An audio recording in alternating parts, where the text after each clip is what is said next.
Hi, it's Percy, and today I will be talking about my leadership autobiography that I read, which is about Michelle Obama.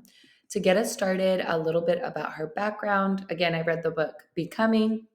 Michelle Obama was born in Chicago, Illinois, to a lower to middle class family.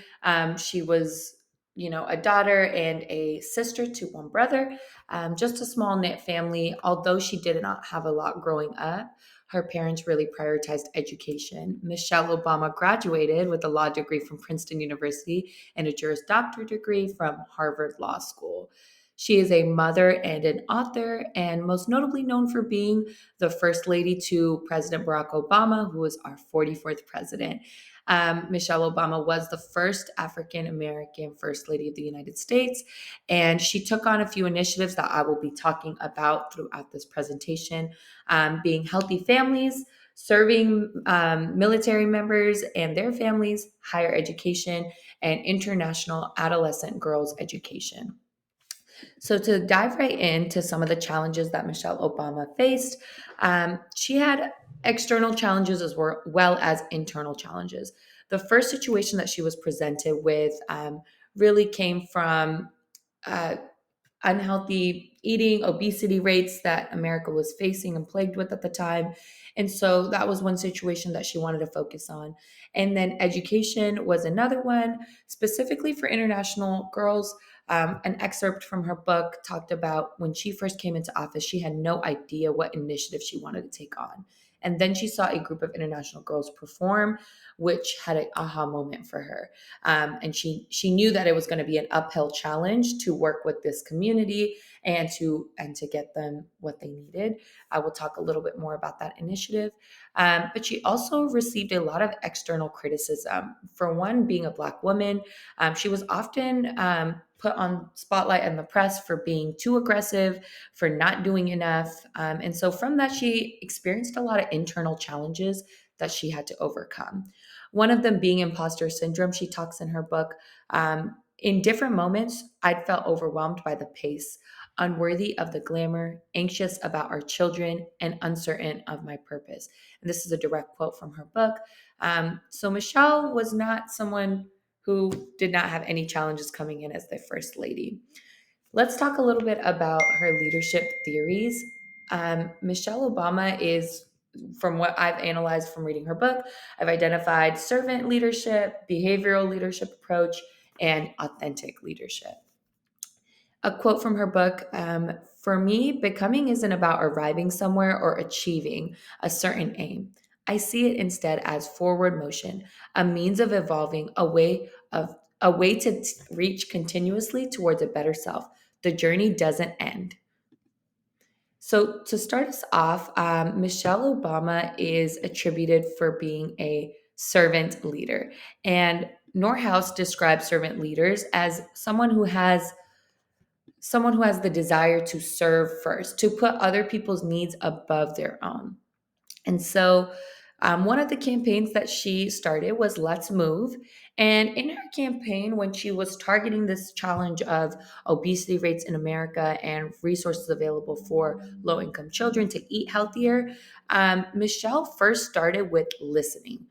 She went into public schools, her public school leaders, to hear what do they really need rather than stepping in and putting her needs above her own, her thoughts, her ideas. She listened, she took it in, she heard what they needed, to have the mandated exercise time, to have better nutritious food in their lunches and in their vending machines. And so after listening, she then got her rolled up her sleeves and got her hands dirty. If a principal said they wanted garden beds, they wanted organic farming, Michelle Obama was someone who went into these schools and built farms. She was actually the first lady to build a farm in the White House and to have organic farming sustained in their household. So her family herself was eating organic foods and organic farms, and she was able to serve other communities around DC with their White House farm as well. And so she also noted in her book that serving these communities brought her a lot of joy. And so just all attributed to servant leadership, which means really just lowering yourself and putting others' needs before your own. The next leadership that I've identified with Michelle Obama is behavioral leadership. And so, in this approach, Norhaus describes two key components or dimensions: task orientation and relationship orientation. And so, this really talks about how does a leader behave? Are they focused on, putting up a structure, making to-do lists, delegating tasks, or how do they behave? Are they more like focused on the relationships developed throughout this process? And we all reflected on our behavioral leadership approach, and looked at that assessment. I think if Michelle Obama was to take that assessment, she would score as a team manager role. And that's really just she equally values task orientation and relationship orientation. In her book, she talks about never viewing challenges as an obstacle. And she utilized both dimensions in her of behavioral approach in her campaign, Joining Forces. So, this is really a campaign to help meet her initiative of serving veterans and American military service members. How she did this is first, she created this campaign from listening to the needs of military service members and veterans. She talked with organizations. She built interconnectedness with these organizations, these nonprofits, and then created Joining Forces to be that liaison between what can the White House do and what are these organizations doing and how can we get that out to our American service members. She not only facilitated implementation, which is under task orientation, but again, she developed genuine relationships with these members, with the nonprofits. And that is a lot of relational skill that she's building, creating a personable approach. So her behavior throughout this process was, yes, getting tasks done, but also focusing on people. The last leadership approach that I've identified with Michelle Obama is authentic leadership. A quote from her book is: "There's power in allowing yourself to be known and be heard, in owning your unique story, in using your authentic voice." So, this comes from her book, which she is trying to have a lot of authenticity and genuineness in describing her role as First Lady. Northouse describes this in a few different ways. There's different perspectives in authentic leadership. There's not one clear cut definition.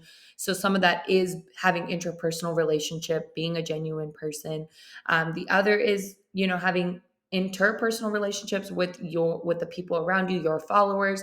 And then the other one is a developmental process. So this really just comes from nurturing a leader to be more authentic and to develop in that way. And sometimes authenticity is catalyzed or triggered by an event. So for Michelle Obama, I think her stepping into the role as First Lady triggered her authenticity. And some of that looked like having a purpose and a passion. Although she doesn't really attribute herself to having, sometimes she talks about in her book not being transparent enough, not building deep enough relationships. People that she worked with, her followers, pushed back and said, no, Michelle was someone who was very self aware. And this is really shown when she worked on her campaign with international adolescent girls and their strive for education. She related back to her own story. She had that. Self awareness, that self reflection, where she was leading from conviction.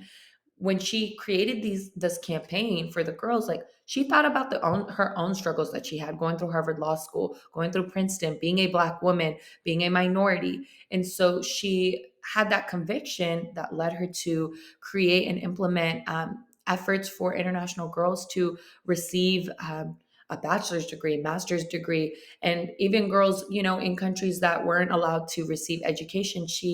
She discussed and created relationships with those leaders to make it possible for these girls to go to school.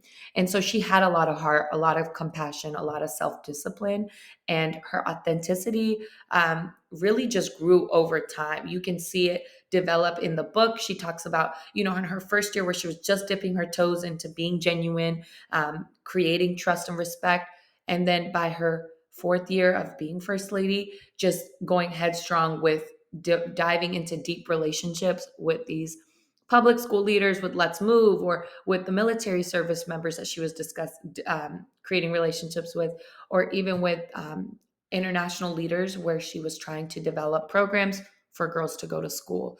Um, she's developed as a lot as a person, and now she even came out with a second book, further showing just her purpose and her passion has not ended with being first lady. It continues to be an authentic leader. She continues to have relationships and be motivated by her goals, and wanting to create structure to implement her goals, and then also serving, constantly putting needs of others above her own.